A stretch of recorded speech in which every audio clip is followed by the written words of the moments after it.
बिहार में वोट चोर जो लोकतंत्र के चोरी किया, वोट चोर जो शिक्षा के चोरी किया, वोट चोर जो अडानी को 1 रुपया में जमीन दिया, वोट चोर किसानों के अधिकारों के चोरी किया, वोट चोर किसानों के जमीनों के हड़पा। कि बीजेपी संविधान कमजोर करने की नीति पर चल रही है। 20 सालों से 11 सालों से मौजूदा बिहार की और देश की सरकार ने दोनों ने मिलकर के जनता को और जनता के हर वर्ग को लूटने का और परेशान करने का काम किया है। 2 करोड़ 90 लाख का पलायन पार्लियामेंट मानती है दूसरे राज्यों में हुआ है। यहां वर्किंग कमेटी इसलिए बहुत ही महत्वपूर्ण है कि ये आप जानते हैं कि सदाकत आश्रम आजादी के लड़ाई के हमारे नेताओं के निर्णय का जगह रहा है। और यहाँ पर जब 1921 में इस सदाकत आश्रम में मौलाना मजरुल हक साहब ने लगभग 21 एकड़ जमीन उन्होंने यहाँ दिया था।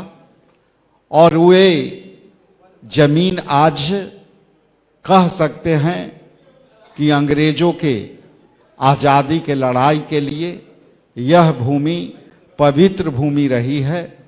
और जब 1921 में इसकी स्थापना की गई थी तो इसमें डॉक्टर राजेंद्र प्रसाद, महात्मा गांधी, नेहरू, ये सभी के रणनीतियों का ये जमीन रही है।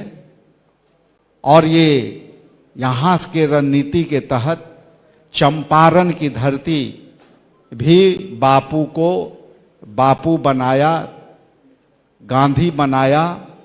यहीं के रणनीति से चंपारण के आंदोलन किसानों के लिए और नील आंदोलन से भारत छोड़ो आंदोलन की तैयारियां हुई। और आज हम कह सकते हैं, गौरव से कह सकते हैं, अपने सर ऊंचा करके कह सकते हैं कि हमारे पुरखों ने जो यह जमीन दी वह रणनीति का हिस्सा रहा। और आज भारत स्वतंत्र हुआ, स्वतंत्र हमारा संविधान आया और वो संविधान के तहत पूरा देश चल रहा है। ये अलग बात है कि बीजेपी संविधान कमजोर करने की नीति पर चल रही है, लेकिन संविधान की सुरक्षा भी इसी सदाकत आश्रम से धरती पर होगी, ये मैं आपको श्योर करता हूं।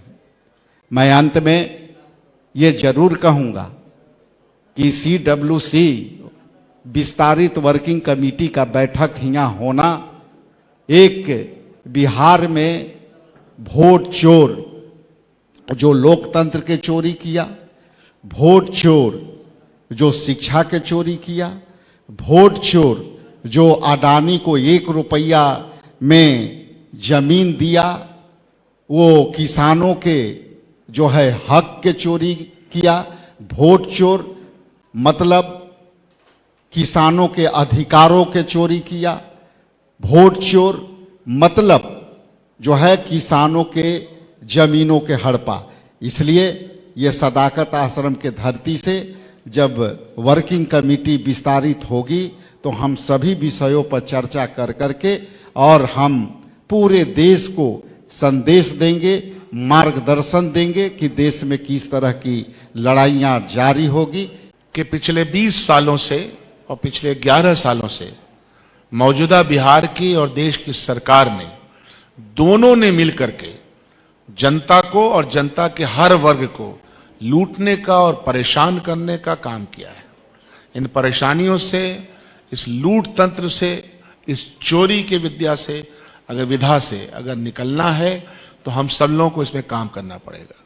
विस्तारित CWC की बैठक में जाहिर सी बात है कि वो रेजोल्यूशन जरूर लिए जाएंगे कि जिससे कि जो हमारा चैन और करार है बिहार की जनता का, खास तौर पे 2 करोड़ 90 लाख का पलायन पार्लियामेंट मानती है कि बिहार के 2 करोड़ 90 लाख का पलायन दूसरे राज्यों में हुआ है। बिहार गुंडा राज के नाम से जाना जाने लगा। बच्चे बच्चे के जबान पे 2 ही बात है, वोट चोर गद्दी छोड़ और गुंडा राज वापस जाओ। ये नारे नहीं हैं, बल्कि इसके पीछे की सच्चाई है। तो इसीलिए बहुत ज्यादा बात मैं नहीं कहूंगा। सदाकत आश्रम, जंग आजादी और उस जंग के बाद, जंग आजादी की लड़ाई के बाद सदाकत आश्रम में इजलास होना 24 तारीख को अपने आप में तारीखी, अपने आप में ऐतिहासिक है। इसमें रेजोल्यूशन लिए जाएंगे, बिहार की जनता के साथ आह्वान किया जाएगा। विभिन्न सेक्शन जो बिहार के परेशान हैं, चाहे युवा हो, चाहे महिला हो, चाहे किसान वर्ग हो, तमाम वर्गों के ऊपर आप देखिएगा कि माइक्रो फाइनेंसिंग को रोक नहीं पा रही, जिसमें कि हजारों महिलाएं जान दे रही हैं, वो एक पूरा तंत्र शामिल है। ये सब चीजें यहां हो रही हैं। महिलाओं पे खास तौर पे अत्याचार बढ़ा है।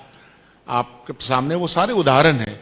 तो सारे रेजोल्यूशन भी लिए जाएंगे और आप इस संजीदगी को समझिए, कांग्रेस पार्टी की संजीदगी को और कांग्रेस पार्टी की लीडरशिप की संजीदगी को समझिए कि लगातार हम लोग इस प्रयास में हैं कि बिहार में कैसे यहाँ की जनता राहत की सांस ले। नेशनल दस्तक की आपसे गुजारिश है कि अगर इसको बचाना चाहते हैं तो नेशनल दस्तक को सब्सक्राइब करने के लिए रेड कलर के सब्सक्राइब बटन को दबाएं, फिर बेल आइकन की घंटी दबाएं। नेशनल दस्तक को बचाने के लिए बहुत जरूरी है कि हर खबर को शेयर करें, लाइक करें, कमेंट जरूर करें।